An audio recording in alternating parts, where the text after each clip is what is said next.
The massive doors of the Galactic Council chamber slid open with a deep rumble that echoed through the vast hall. Ambassador Zara Keth walked slowly down the center aisle, her blue skin pale with exhaustion and fear. Behind her, 3 other survivors from her homeworld followed on shaking legs. Their clothes were torn and dirty, and their eyes held the hollow look of people who had seen too much death. The chamber was filled with representatives from dozens of different worlds. Some looked like giant insects with glowing eyes. Others resembled walking crystals that caught the light and threw rainbows across the walls. A few were covered in scales like ancient earth reptiles, while others had skin that seemed to shift colors like oil on water. All of them turned to watch as Zara reached the center of the great hall. She had been beautiful once before the war came to her world. Now scars crossed her face and arms, and her voice was rough from breathing smoke and dust for months. "Honored Council," she began, her voice barely above a whisper. "I come before you not as an ambassador, but as one of the last survivors of my people. The Vorgoth Empire has come to our worlds, and they bring with them a darkness that I struggle to describe." She paused, gathering her strength. In the gallery above, news reporters from across the galaxy focused their cameras on her trembling form. This was the 3rd time in 2 months that survivors had come before the Council with similar stories. "They do not simply conquer our worlds," Zara continued, her voice growing stronger. "They harvest them.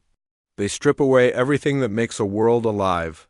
The trees, the animals, the water, the air itself. But worst of all, they harvest us." A murmur ran through the chamber. The Altarian delegation, beings made of living crystal, chimed softly to each other in their musical language. The hegemony representatives, who looked like oversized praying mantises, clicked their razor-sharp claws against the metal of their seats. "Tell us about the weapons they use," said Chancellor Vex, the leader of the council. "His species had tentacles instead of arms, and when he spoke, they waved in complex patterns that helped express his meaning." Zara's companion, a young male named Dren, stepped forward. His left arm was missing, and burn scars covered half his face. "They have weapons that kill more than the body," he said. "They call it soul fire. When someone dies from these weapons, they are gone forever. No resurrection, no consciousness, transfer, no afterlife, complete erasure from existence." The chamber fell silent. Even the most advanced species in the galaxy had never developed weapons that could destroy a soul. "How many worlds have fallen?" asked the representative from the Tau Collective, a species that looked like walking trees with glowing bark. 17 systems, Zara answered. "Over 40 billion people, gone, not just dead, but erased as if they never existed at all." She activated a small device, and holographic images appeared above the chamber floor. They showed worlds that had once been green and alive, now reduced to gray, lifeless rocks. Cities that had stood for thousands of years were nothing but twisted metal and ash. "This was my homeworld of Nexus Prime," Zara said, pointing to one of the images. 5 billion people lived there. Now it is empty. They took everything. The metals from our mountains, the water from our oceans, even the air from our sky. But they left something behind. The image changed to show massive structures, built from black metal that seemed to absorb light. They covered the planet's surface like a disease. "Breeding facilities," Dren explained. "They take our children and change them.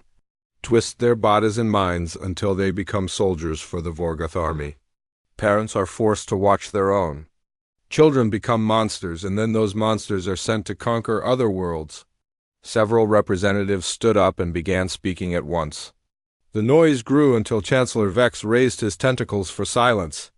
"The Council has heard your plea," he said. "We will discuss what aid can be provided. Military support, refugee assistance, perhaps a joint task force."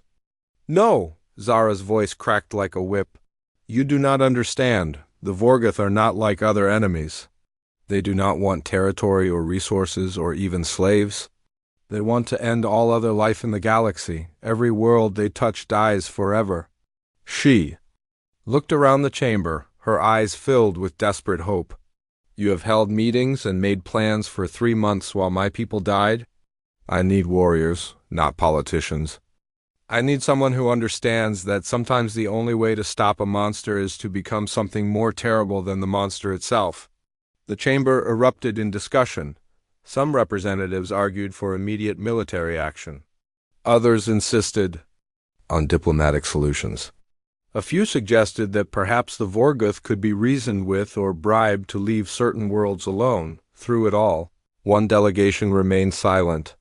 At the back of the chamber, 3 humans sat watching and listening. They wore simple dark uniforms with no decorations except small flags on their shoulders. Their faces showed no emotion, but their eyes missed nothing. Captain Jake Morrison was the oldest of the 3. His hair was gray, and his face was marked with scars from battles fought in Earth's distant past. He had been a soldier for 30 years, and he had seen enough war to know the difference between conquest and extinction. Beside him sat Colonel Lisa Brooks, her dark hair pulled back in a tight bun. She was younger than Morrison, but her eyes held the same cold understanding. She had studied every form of warfare known to humanity, and she had helped develop some that were still classified. The 3rd human was Major Pete Davis. His left arm was artificial, replaced after a battle that officially never happened. He specialized in tactics that other species would consider impossible or insane. The Terran delegation has been silent throughout this session, Chancellor Vex observed. What position does Earth take on this matter? Captain Morrison rose slowly from his seat. When he spoke, his voice was quiet, but it carried clearly through the chamber. Earth will consider this request. We will need complete intelligence briefings on Vorgoth capabilities, tactical assessments, and detailed resource requirements. Ambassador Zara stepped toward the human delegation. Captain Morrison, my people are dying by the millions every day. Every moment we delay costs more lives. Please, you must understand. Morrison's expression did not change. Ambassador Earth has learned that rushing into battle without proper preparation usually makes things worse, not better. We do not send help. We send solutions. But the Vorgoth grow stronger with each world they take, Zara pleaded. They learn from every species they destroy. They adapt to every weapon used against them. How can any preparation be enough? For the first time, Morrison's expression shifted slightly. It was not quite a smile, but something colder and more dangerous. Because they have never faced humans before, and humans have advantages that they will not expect. Colonel Brooks stood beside her captain. We will need access to all intelligence on Vorgoth military capabilities, their biological systems, their command structure, and their supply lines. We will also need detailed information about their psychological profiles and cultural weaknesses. Cultural weaknesses?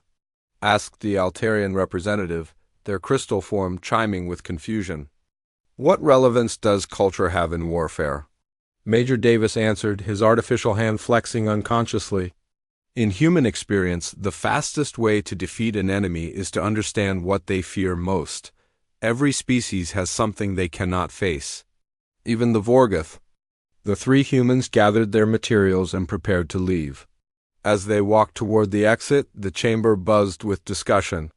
Most representatives were debating whether the humans could actually help or if they were just another species. That would fall to the Vorgoth advance, but a few of the older ambassadors, those who had studied Earth's history, watched the human delegation with growing concern. They had read the classified reports about humanity's past wars. They knew that humans had a talent for warfare that went beyond simple aggression. Humans had something that no other species possessed, the ability to become exactly as ruthless as their enemies required, and then stop precisely when the job was done. As the chamber doors closed behind the human delegation, Ambassador Zara felt something she had not experienced in months. It was not hope exactly, but something more dangerous and more precious. It was the feeling that somewhere in the galaxy there were predators who might be even more terrible than the Vorgoth. And for the first time since her world died, she was grateful for monsters. The elevator descended deep into the heart of Cheyenne Mountain. passing through layers of rock and steel that had protected Earth's most sensitive military operations for over a century. Captain Jake Morrison stood silently as the numbers on the display counted down floor after floor.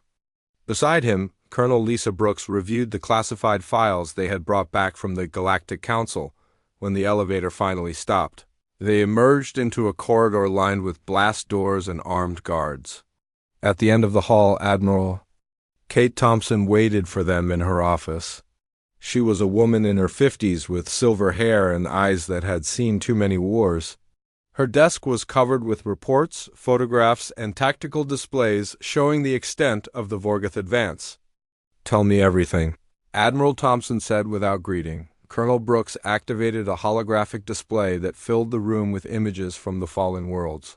16 billion confirmed dead in the last month alone. The Vorgoth Empire uses biological weapons that they call soulfire. These weapons don't just kill the body. They destroy the victim's consciousness completely, making any form of resurrection or digital backup impossible. Morrison pulled up tactical data on his tablet. "Their ships are living creatures, Admiral.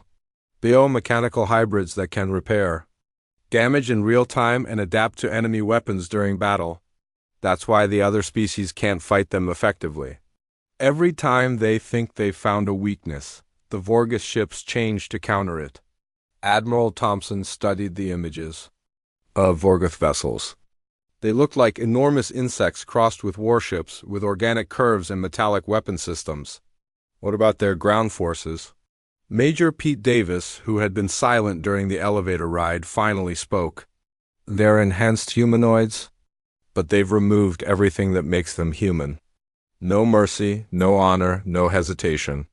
They take prisoners only to harvest genetic material and extract memories. After that, they kill them in the most brutal ways possible." The Admiral stood and walked to the window that looked out over the underground command center. Hundreds of technicians worked at stations monitoring Earth's defenses and maintaining contact with human colonies across the galaxy. And the other species, what are they doing to fight back? "Nothing effective," Brooks replied.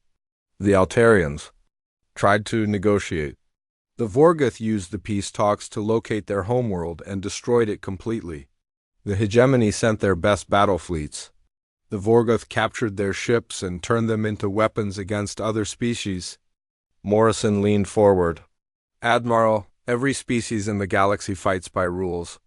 They believe in honor, in mercy, in the possibility of peace. The Vorgoth have no such limitations. They fight to end all other life in the universe." Admiral Thompson turned back to face them. "And what makes you think humans can do better?" The three officers exchanged glances. Finally, Major Davis answered, "Because we've been preparing for this kind of enemy our entire history. Every war we've ever fought has taught us that sometimes the only way to stop a monster is to become something worse than the monster." The Admiral walked back to her desk and activated the secure communication system. "Get me General Rick Carson at Special Operations Command. Authorization code Alpha 77 Black." Within minutes, the face of General Carson appeared on the main screen. He was a man who looked like he had been carved from stone with scars. That told stories of battles fought in places that didn't exist on any official maps, Kate, he said simply. "I assume this is about the Vorgoth situation." "It is. We need to activate the deep programs. All of them." General Carson's expression didn't change, but something dark moved behind his eyes. "Are you sure? Once we wake those wolves, there's no putting them back to sleep. The Vorgoth are committing genocide on a scale that makes our worst historical atrocities look like playground fights. They're not going to stop until every other species in the galaxy is extinct." "Understood. I'll begin activation immediately. How long do we have?" "Unknown, but every day we delay, billions more die." The screen went dark, and Admiral Thompson turned back to her officers. "You have 24 hours to prepare detailed briefings for the teams. Everything we know about Vorgoth capabilities, weaknesses, and psychology. Major Davis, I want you to coordinate with the weapons development teams. If we're going to fight biological ships, we need weapons they can't adapt to. As the three officers left the Admiral's office, encrypted messages began flashing across Earth's military networks. In hidden facilities around the world, systems that had been dormant for years began to activate. Men and women who had lived normal lives as teachers, mechanics, and store clerks suddenly received coded messages that changed everything. In the Australian outback, Captain Sam Richards was leading a survival training exercise when his communication device buzzed with an incoming message. He was a tall man with sun-darkened skin and eyes that seemed to see everything. The message was simple: "The wolves are needed. Report immediately." Richards looked at his students, young soldiers who thought they were learning basic survival skills. They had no idea that their instructor was one of Earth's most dangerous warriors, a man who had fought in wars that officially never happened. "Training is over," he announced. "Pack your gear and return to base. Something important has come up." Thousands of miles away, in the depths of the Amazon rainforest, Lieutenant Amy Foster received the same message. She was officially a wildlife biologist studying rare plants. In reality, she was a specialist in psychological warfare, trained to break enemy morale through techniques that would horrify most civilized species. She looked up from her research notes and smiled. It was not a pleasant smile. "Finally," she whispered to herself. "Time to go to work." In cities around the world, similar scenes played out. Sergeant Tony Martinez left his job as a construction worker in Los Angeles. Dr. Helen Carter closed her medical practice in New York. Lieutenant Commander Jack Powell walked away from his desk at a shipping company in Seattle. All of them had been waiting for this moment. They were humanity's shadow soldiers, trained not just to win wars but to end them so completely that the enemy would never rise again. At the Cheyenne Mountain facility, Admiral Thompson reviewed the personnel files of the warriors who were being recalled to active duty. Each file was marked with security classifications so high that only a handful of people on Earth had clearance to read them. Captain Richards had fought in the Martian Independence War, using tactics that broke the rebels' will to fight without firing a single shot. Lieutenant Foster had ended the corporate wars by convincing 3 different armies that their commanders were planning to betray them. Sergeant Martinez had single-handedly stopped a terrorist organization by making their leaders afraid to leave their homes. These were not the peacekeepers that other species knew. These were the descendants of warriors who had survived ice ages, plagues, and world wars by being more ruthless than their enemies when necessary. Colonel Brooks entered the Admiral's office carrying a tablet filled with tactical assessments. "The first teams are reporting in, Admiral. Captain Richards will arrive in 6 hours. Lieutenant Foster and Sergeant Martinez are already en route. What about the weapons development teams?" "Major Davis is coordinating with the Black Projects Division. They're pulling out technologies that were deemed too dangerous for normal use." Admiral Thompson nodded. "And the fleet?" "Admiral Chun is overseeing the conversion of our exploration vessels into warships. The process should be complete within 2 weeks." The Admiral stood and walked to the tactical display that showed the current extent of the Vorgoth advance. Red markers indicated fallen worlds, while yellow markers showed systems under attack. The red area was growing larger every day. "Admiral," Colonel Brooks said quietly, "are we really going to use Protocol 7? Thompson turned to face her. Protocol 7 was humanity's most classified military doctrine. It wasn't just a battle plan, it was a systematic approach to total warfare that assumed no rules, no mercy, and no survivors among enemy leadership. The Vorgoth have made it clear that they intend to commit complete genocide against every species in the galaxy except themselves. Thompson replied, "They don't take prisoners except to torture them. They don't negotiate except to gather intelligence. They don't show mercy because they don't understand the concept." She turned back to the display. "When you're fighting an enemy that wants to end all other life in the universe, you don't fight to win. You fight to make sure they can never fight again." In the depths of the mountain, machinery that had been silent for decades began to hum with power. Weapons that violated multiple galactic treaties were being prepared for deployment. Ships that looked like peaceful exploration vessels were being fitted with weapon systems that could crack planets. The galaxy was about to learn why humanity had been so eager to establish rules of war. It wasn't because humans were naturally peaceful. It was because they knew what happened when the rules were abandoned, and now, for the first time in centuries, the rules were about to be thrown away completely. The human fleet that emerged from Earth's orbital shipyards looked nothing like the peaceful exploration vessels that other species knew.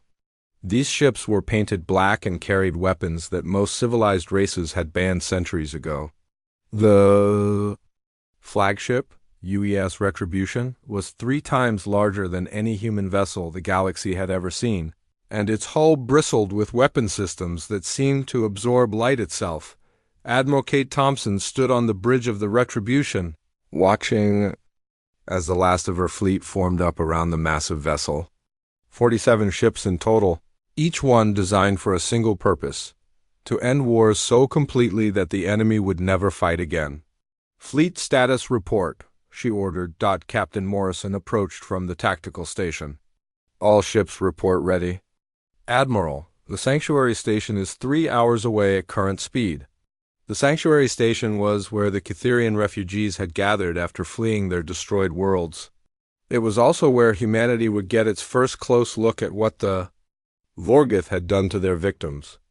"Any word from our advance teams?" Thompson asked. "Captain Richards and his unit arrived at the station 6 hours ago.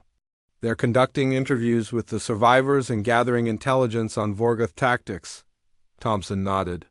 She had chosen Richards for this mission because he had a talent for getting information from traumatized witnesses without causing them additional pain. It was a skill that would be crucial in the coming war. 3 hours later, the human fleet arrived at Sanctuary Station. The station was a massive structure built to house refugees from across the galaxy. Normally, it would have been a place of hope and healing. Now it was overcrowded with survivors who had seen things that would haunt them forever. Captain Morrison took a shuttle down to the station's main dock. What he found there made his blood run cold, and Morrison had seen enough war to think he was prepared for anything. The refugees were not just traumatized. They were broken in ways that went beyond physical injury. Children who had watched their parents being harvested for genetic material sat in corners, rocking back and forth and making no sound. Adults who had been forced to watch their own children being transformed into Vorgoth soldiers stared at nothing with empty eyes, but it was the medical reports that truly revealed the horror of what the Vorgoth had done. Dr. Helen Carter met Morrison at the medical bay. She was a woman who had spent years studying alien biology, but her face was pale and her hands shook as she handed him a datapad. "Captain, I've examined over 300 survivors in the past week. What I found violates every principle of medical ethics I know." Morrison scanned the report. The clinical language couldn't hide the horror of what he was reading. "They're experimenting on them? Not just experimenting. They're refining their techniques. Each group of prisoners is subjected to different procedures. The Vorgoth are systematically learning the most effective ways to break the mind and body of every species they encounter." Dr. Carter led him to a secure room where some of the worst cases were being treated. "This is Kren Valthi. He was a teacher on Nexus Prime. The Vorgoth captured him along with his entire class of students. They made him watch as they transformed his students into shock troops, then forced him to train them in Cytherian culture so they could more effectively infiltrate other Cytherian colonies." Morrison looked at the broken figure on the medical bed. Kren's eyes were open, but they saw nothing. His mind had retreated so far from reality that the doctors weren't sure if he would ever recover. How many cases like this do we have? Thousands. And that's just from the survivors who made it to the station. The Vorgoth aren't just killing people, Captain.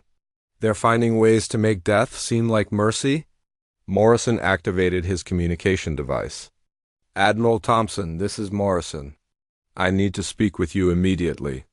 20 minutes later, Morrison stood in the Admiral's ready room aboard the Retribution. The walls were lined with classified technical manuals and weapon specifications. In the center of the room, a holographic display showed tactical information about the Vorgoth fleet movements. "Report," Thompson said simply. "Admiral, what the Vorgoth are doing down there goes beyond genocide. They're systematically destroying the psychological foundation of every species they encounter. They're not just ending lives, they're ending the possibility of recovery." Thompson studied the tactical display. Red markers showed 18 more systems under Vorgoth attack. "How long before they reach the core worlds?" "Intelligence estimates 6 months, maybe less." "But, Admiral, there's something else." The survivors have been sharing information with each other. They're describing Vorgoth tactics that seem designed specifically to counter human psychology. Thompson turned to face him. "Explain. The Vorgoth have been studying the other species for decades before attacking them. They know exactly what breaks each race's will to fight. They've developed specific weapons, specific torture methods, specific psychological attacks tailored to each species' weaknesses, and they're doing the same to us? They're trying to." But the survivors say the Vorgoth seem confused by human behavior. "They've captured some human colonists from the Outer Rim, but their usual techniques aren't working." Thompson allowed herself a small smile. "Because they're trying to break us the same way they break other species. They don't understand that." "Humans are different," Morrison nodded. "Captain Richards believes we can use this against them. If they don't understand human psychology, they can't predict our tactics." "Where is Richards now?" "He's preparing to depart for the Meridian colony. The Vorgoth are planning to attack it within the next 48 hours. He wants to be there when they arrive." Thompson walked to the tactical display and zoomed in on the Meridian system. It was a peaceful world with 2 million inhabitants, mostly civilians who had never seen war. "Tell Richards that his mission parameters have changed. This isn't a rescue operation anymore. It's a demonstration." Morrison felt something cold settle in his stomach. "Admiral? The galaxy needs to see what happens when the Vorgoth encounter humans who aren't bound by the rules of civilized warfare. Richards has authorization to use any methods necessary to achieve victory, including Protocol 7? Especially Protocol 7. Morrison left the Admiral's ready room and headed for the shuttle bay. He found Captain Richards and his team preparing their equipment. Richards was a man who looked like he belonged in a nature documentary, but his weapons and gear told a different story. "Captain," Morrison said, "the Admiral has authorized full tactical freedom for the Meridian operation." Richards looked up from checking his weapon. "Full freedom?" "Protocol 7 is approved." Richards's team stopped what they were doing and looked at their commander. These were men and women who had fought in wars that officially never happened, but even they understood what Protocol 7 meant. "Understood," Richards said quietly. "We'll make sure the Vorgoth get a proper introduction to human warfare." As Richards's team departed for Meridian Colony, similar preparations were taking place throughout the human fleet. In the ship's armory, weapons were being distributed that violated 3 different galactic treaties. In the communications center, technicians were preparing equipment designed to jam enemy communications and spread psychological warfare broadcasts. But the most important preparations were happening in the minds of the human soldiers themselves. These were not the peacekeepers that other species knew. These were the descendants of warriors who had survived every form of warfare their planet could produce. Colonel Lisa Brooks stood in the main briefing room addressing the ship's senior officers. "The Vorgoth have made the mistake of assuming that all species fight the same way. They believe that if they can break our will to fight, they can defeat us the same way they defeated everyone else." She activated a holographic display showing Vorgoth battle tactics. "They're wrong. Humans don't fight because we're brave or because we're honorable. We fight because we're the most successful predators our planet ever produced. And when we're threatened with extinction, we become something that even we find frightening." Major Pete Davis added, "The Vorgoth think they're the most ruthless species in the galaxy. They're about to learn that they've never encountered true ruthlessness. They've never fought a species that understands that sometimes the only way to save civilization is to temporarily abandon it." Admiral Thompson's voice came over the ship's communication system. All hands, this is the Admiral. In 6 hours, we will engage the Vorgoth fleet at Meridian Colony. This will not be a battle fought according to the rules of civilized warfare. This will be a demonstration of what happens when humanity removes the limitations we place on ourselves. She paused. The Vorgoth have shown the galaxy what they consider to be ultimate ruthlessness. We are about to show them what ultimate ruthlessness actually looks like. All personnel, prepare for combat operations. Throughout the fleet, human soldiers made their final preparations. They checked weapons that were designed not just to kill, but to terrify. They reviewed tactics that were based on centuries of human warfare, from ancient tribal conflicts to modern special operations. Most importantly, they prepared their minds for what they were about to become. The galaxy had known humans as explorers, diplomats, and peacekeepers. The Vorgoth assault fleet approached Meridian Colony like a dark cloud moving across the stars. Commander Vexthal stood on the bridge of his bioship, watching the peaceful world grow larger on his screens. This would be his 48th conquest, and he expected it to follow the same pattern as all the others. The defenders would try to fight back with their primitive weapons. They would fail. The population would be harvested for useful genetic material. The planet would be stripped of all resources. Then his fleet would move on to the next target. Vexthal was a creature that had once been humanoid, but the Vorgoth had changed him decades ago. His skin was now gray and hard like armor. His eyes glowed with an unnatural light. Most importantly, all traces of mercy or compassion had been surgically removed from his brain. Status report, he commanded. 2 million inhabitants on the surface, Commander, reported his tactical officer. Standard defensive grid with planetary shields. No significant military presence. Any response to our arrival? The usual distress signals, calls for help to the Galactic Council. Nothing that concerns us. Vexthal nodded. It was always the same. The prey would call for help that would never come in time. Then they would try to negotiate. Finally, they would fight with weapons that were useless against Vorgoth biotechnology. Begin the harvest, he ordered. The Vorgoth fleet moved into attack formation. 50 bioships, each one a living creature merged with devastating weapon systems. They had evolved specifically to fight and win against any known military technology. But as they approached the planet, something unexpected happened. Commander, the tactical officer said, his voice uncertain. I'm detecting ships hiding in the asteroid field. How many ships? Unknown. They're using some kind of stealth technology I've never seen before. Vexthal frowned. In 47 previous conquests, no species had ever surprised him. Identify the ships immediately. Before the tactical officer could respond, the asteroid field exploded with activity. Ships that had been invisible suddenly appeared, moving with speed and precision that defied everything the Vorgoth knew about space combat. The first human ship to attack was a small stealth vessel commanded by Captain Sam Richards. His team had been hiding in the asteroid field for 3 days, studying Vorgoth movement patterns and preparing for this moment. Target their command ship, Richards ordered quietly. Remember, we're not trying to win a fair fight. We're trying to send a message.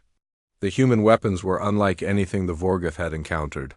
Instead of energy beams or projectile weapons, they fired devices that attached themselves to the enemy ships and began eating through the hull like living acid. What are those weapons? Vexthal demanded as alarms began sounding throughout his ship. Unknown technology, Commander. The devices appear to be consuming our bio-armor and converting it into more devices. Vexthal felt something he had not experienced in decades: fear.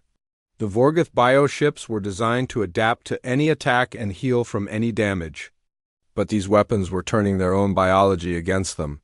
All ships emergency evasive action. Identify the attackers immediately. On the surface of Meridian Colony, Lieutenant Amy Foster and her psychological warfare team were already at work.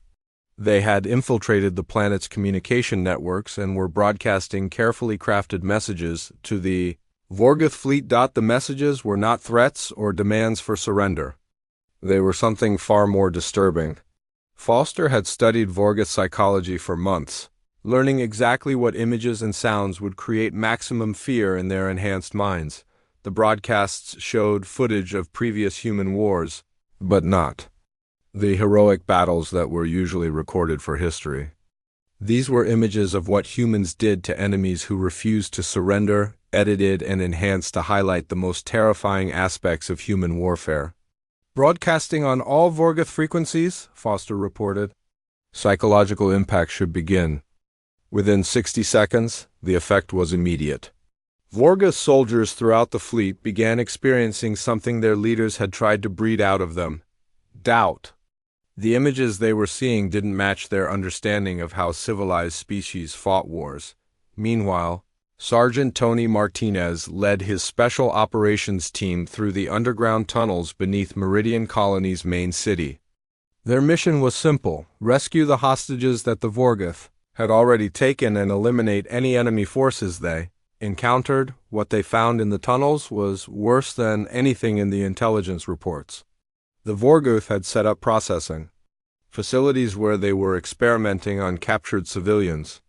Men, women, and children were being subjected to procedures that would transform them into Vorgoth shock troops. "Jesus Christ," whispered one of Martinez's soldiers as they observed the facility through night vision scopes. "Stay focused," Martinez replied. "Remember what we're here to do." The attack began without warning. Martinez's team moved through the facility like ghosts, using weapons and tactics that the Vorgoth guards had never imagined. Within minutes, every enemy soldier in the complex was dead, and the human prisoners were being evacuated. But Martinez wasn't finished. He activated a device that began broadcasting the locations of other Vorgoth facilities to the fleet overhead. More importantly, he planted explosives throughout the complex that were designed to send a very specific message. In orbit, Admiral Thompson watched the battle unfold from the bridge of the Retribution. The Vorgoth fleet was larger than the human force, but they were fighting an enemy they didn't understand. "Status report," she ordered. "Richards has disabled 3 Vorgoth command ships. Martinez has secured the underground facilities. Foster's psychological warfare broadcasts are having significant effect on enemy morale, and their response? They're trying to adapt their bioships to counter our weapons. But the adaptation process is being interfered with by Foster's broadcasts. They can't concentrate long enough to complete the biological changes," Thompson nodded. This was exactly what human strategists had hoped would happen. The Vorgoth were used to fighting enemies who followed predictable patterns. Humans fought by constantly changing tactics and using methods that other species would consider impossible or insane. "Launch the second phase," Thompson ordered. The second phase of the human attack was led by Major Pete Davis and his cybernetic warfare specialists.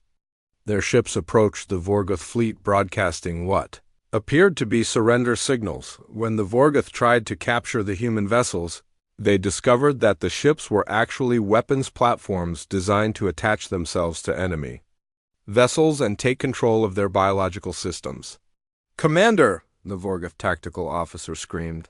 "The human ships are interfacing with our biosystems. They're taking control of our weapons." Vexthel watched in horror as his own ships began turning their weapons on each other.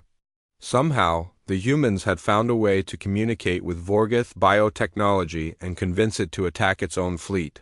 "How is this possible?" he demanded. "Unknown, Commander. The humans appear to have developed biotechnology that is superior to our own."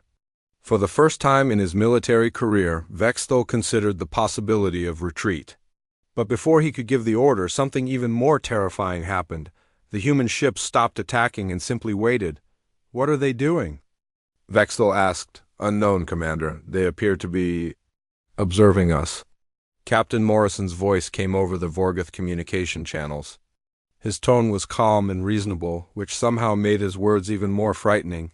"Commander Vexthel," Morrison said, "we could have destroyed your entire fleet in the first 10 minutes of this engagement. We chose not to because we wanted you to understand something important. What do you want, human? We want you to return to your empire and deliver a message.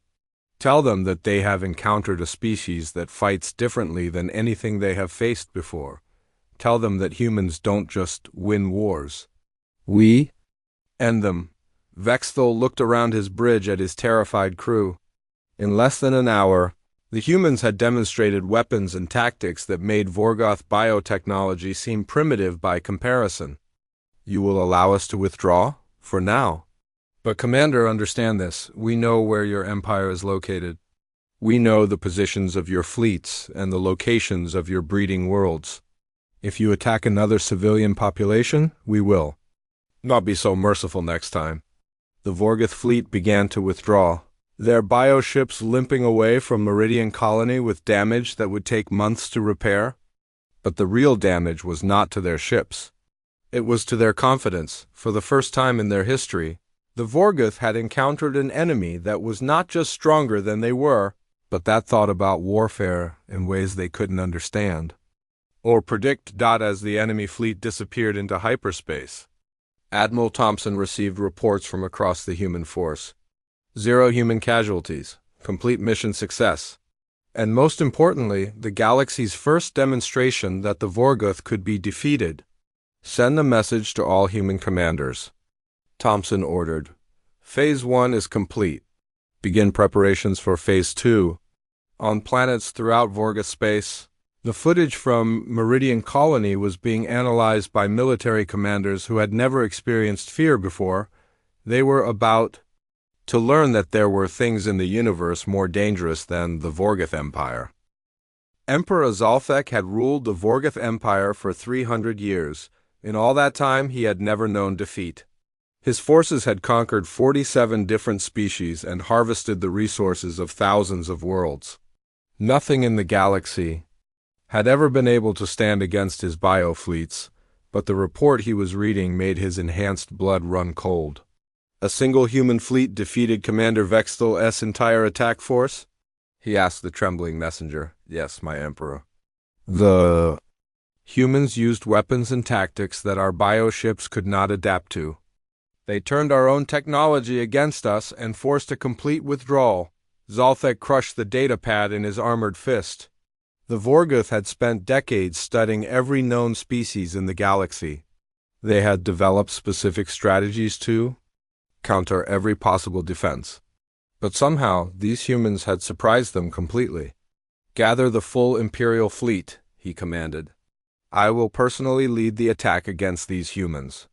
We will show the galaxy what happens to any species that dares to oppose the Vorgoth Empire. Within days, the largest military force in galactic history began assembling in the Kepler system. 3,000 bioships, each one a living weapon designed for total destruction. The fleet was so massive that it blocked out the light from nearby stars. Emperor Zalthek stood on the bridge of his flagship, a creature so large that it had its own gravity field. His body had been enhanced beyond recognition, turning him into something that was more weapon than living being. Status report, he demanded. All fleets report ready, my emperor. Intelligence indicates a small human force waiting in the outer system. How small? Approximately 50 ships, my emperor. They appear to be the same vessels that attacked Commander Vexthal. Zalthek allowed himself a moment of satisfaction. 50 ships against 3,000. These humans will learn the price of defying the Empire. But as the Vorgoth fleet moved deeper into the system, Admiral Kate Thompson was putting the finishing touches on the most elaborate trap in galactic military history. For weeks, human ships had been seeding the entire system with weapons, sensors, and automated defense platforms. Every asteroid had been hollowed out and filled with explosives. Every patch of empty space contained cloaked weapons platforms. The entire system had been turned into a killing field designed specifically for the Vorgoth bioships. Admiral, Captain Morrison reported from the tactical station. Enemy fleet is entering the outer marker zone. Activate all systems, Thompson ordered. It's time to show them what humans do when we stop pretending to be civilized. The battle began when the Vorgoth fleet was exactly where Thompson wanted them. Thousands of hidden weapons platforms suddenly activated, filling space with energy beams and projectiles that struck the bioships from every direction. But this was only the beginning. Captain Sam Richards led a squadron of human ships that appeared to be retreating in panic. When the Vorgoth pursued them, they discovered that the retreat was actually an attack. The human ships released clouds of nanobots that began consuming the Vorgoth bioships from the inside out. "What are those devices?" Emperor Zolthek demanded, as he watched his ships being eaten alive by microscopic machines. "Unknown technology, my Emperor. The devices appear to be converting our biomatter into more of themselves." Meanwhile, Lieutenant Amy Foster's psychological warfare had reached a new level of sophistication. She was no longer just broadcasting disturbing images. She was using detailed knowledge of Vorgoth neurology to send signals that directly attacked. Their enhanced brains, Vorgoth soldiers throughout the fleet began experiencing hallucinations, panic attacks, and complete system failures as their own neural implants turned against them.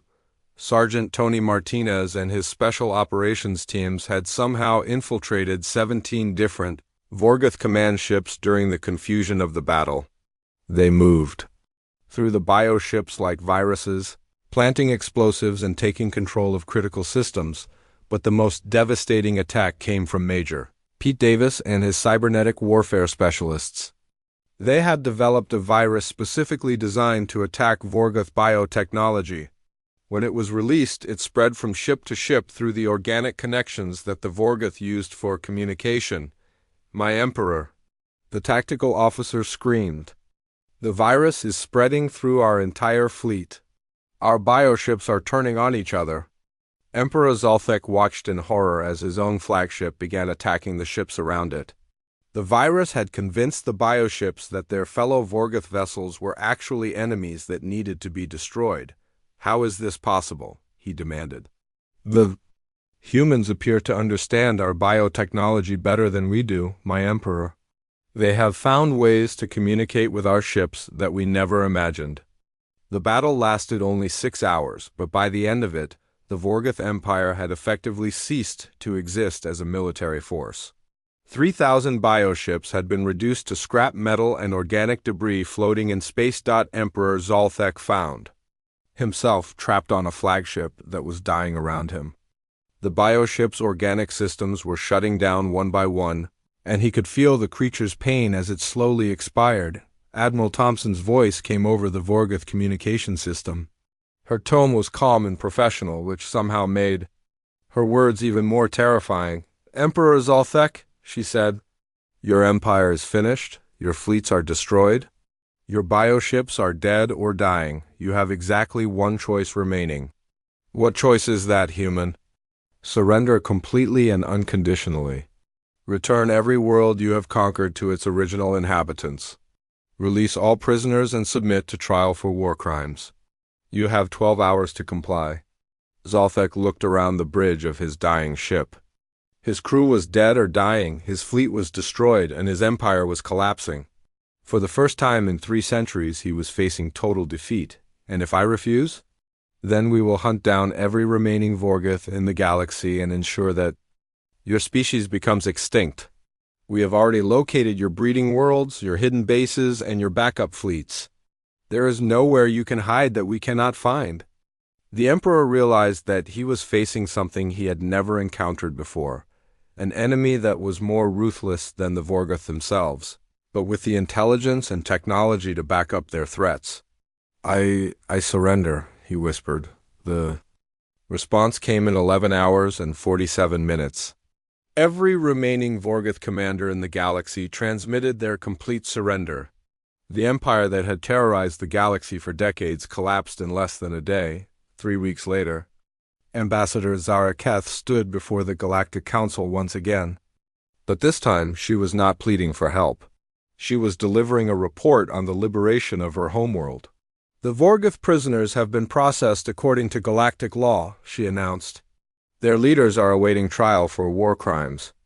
The conquered worlds are being returned to their original inhabitants. Most importantly, the technology they used to harvest souls has been completely destroyed." The chamber was silent as the assembled representatives tried to understand what had happened. In less than 6 months, humanity had accomplished what the rest of the galaxy had thought was impossible. How did they do it? Asked the Altarian representative. Captain Morrison stood to answer. We fought the war that the Vorgoth didn't expect US to fight. They prepared for an enemy that would follow the rules of civilized warfare. Instead, they encountered humans who understood that sometimes civilization must be temporarily abandoned to preserve it. But the weapons you used, the hegemony ambassador clicked. The biological viruses, the psychological attacks, the complete destruction of enemy forces. These tactics violate numerous galactic treaties. Morrison's expression didn't change. The Vorgoth were committing genocide on a galactic scale. They had to be stopped by any means necessary. We used exactly the level of force required to end the threat permanently. Ambassador Keth approached the human delegation. Captain Morrison, how can we ever thank you for what you've done? Morrison looked at her with eyes that had seen too much war. By remembering what you saw here, Ambassador. The galaxy is full of species that believe in honor, mercy, and the possibility of peace. Those are beautiful things that should be protected. He paused. But sometimes protecting those things requires the presence of species that are willing to become monsters when necessary. That's what humans are for. As the human delegation left the chamber, the galaxy was left to contemplate a sobering truth. The species they had known as peaceful explorers and diplomatic mediators had revealed depths that even their allies had never suspected. Humanity had not just answered a call for help. They had demonstrated that there were lines in the universe that should never be crossed, and that crossing those lines would bring consequences beyond imagination. The Vorgoth Empire was gone. Their technology was destroyed. Their threat to galactic civilization had been ended permanently, and the galaxy now knew that humanity possessed something more dangerous than any weapon: the wisdom to know when mercy was inappropriate and the strength to do what was necessary when that time came. The peace that followed would last for generations, protected by the knowledge that somewhere in the galaxy, humans were watching and waiting, ready to become monsters again if the need ever arose.